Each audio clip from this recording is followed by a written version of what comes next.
ছয় দফা দাবি আদায়ে নতুন কর্মসূচি ঘোষণা করেছেন কারিগরি শিক্ষা বোর্ডের আওতাভুক্ত পলিটেকনিক শিক্ষার্থীদের জোট কারিগরি ছাত্র আন্দোলন বাংলাদেশ। ঘোষিত কর্মসূচি অনুযায়ী রোববার রাজধানী ঢাকাসহ সারা দেশের সব পলিটেকনিক ইনস্টিটিউটে বিক্ষোভ কর্মসূচি পালন করেন তারা। শনিবার রাতে এক সংবাদ বিজ্ঞপ্তিতে এই কর্মসূচির ঘোষণা ফেসবুকের এক পোস্টের মাধ্যমে দেওয়া হয়।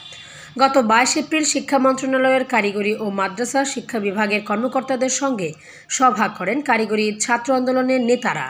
সেদিন রাতে আন্দোলন সাময়িকভাবে স্থগিত রাখার ঘোষণাও দেন তারা। পরদিন 23 এপ্রিল তারা আন্দোলন স্থগিতের ঘোষণা প্রত্যাহার করে ফের কর্মসূচি দেওয়ার কথা জানান। মন্ত্রণালয়ের সঙ্গে আলোচনার ফলপ্রসূ হয়নি জানিয়ে আন্দোলন চালিয়ে যাওয়ার ঘোষণা দিয়েছেন পলিটেকনিক শিক্ষার্থীরা।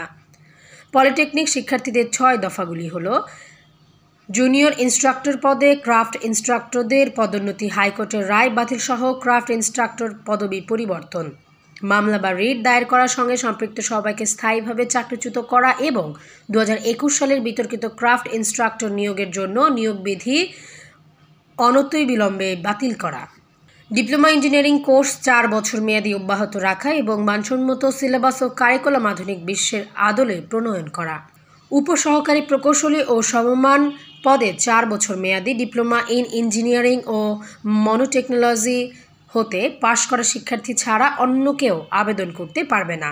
এ পদ সংরক্ষিত করতে হবে। প্রাইভেট সেক্টরে ডিপ্লোমা ইন ইঞ্জিনিয়ারিং পাশ করা ছাত্রদের ন্যূনতম 10ম গ্রেডের বেসিক অর্থাৎ 16,000 টাকা বেতন দিতে হবে। কারিগরি শিক্ষা সংস্কার কমিটি প্রকাশ করে কারিগরি সেক্টর পরিচালনায় পরিচালক, উপপরিচালক, অধ্যক্ষ ও দায়িত্ব থাকা সকল পদে কারিগরি শিক্ষায় শিক্ষিত জনবলকে দায়িত্ব বা নিয়োগ দেওয়া, কারিগরি শিক্ষা অধিদপ্তরের বিতর্কিত সকল নিয়োগ বিধিমালা সংশোধন এবং কারিগরি শিক্ষায় শিক্ষিত জনবল সকল শূন্য পদে পলিটেকনিক ও টিএসসিতে দক্ষ শিক্ষক ও দক্ষ ল্যাব সহকারীর নিয়োগ বিজ্ঞপ্তি প্রকাশ করা, ডিপ্লোমা ইন ইঞ্জিনিয়ারিং ও মনোটেকনোলজি থেকে পাশ করা শিক্ষার্থীদের উচ্চশিক্ষার জন্য আধুনিক বিশ্বের আদলে একটি বিশ্ববিদ্যালয় তৈরি করার গ্যাজেট পাশ করাতে হবে। বর্তমানে প্রস্তাবিত 4টি ইঞ্জিনিয়ারিং কলেজ শতভাগ সিট নিশ্চিত করা।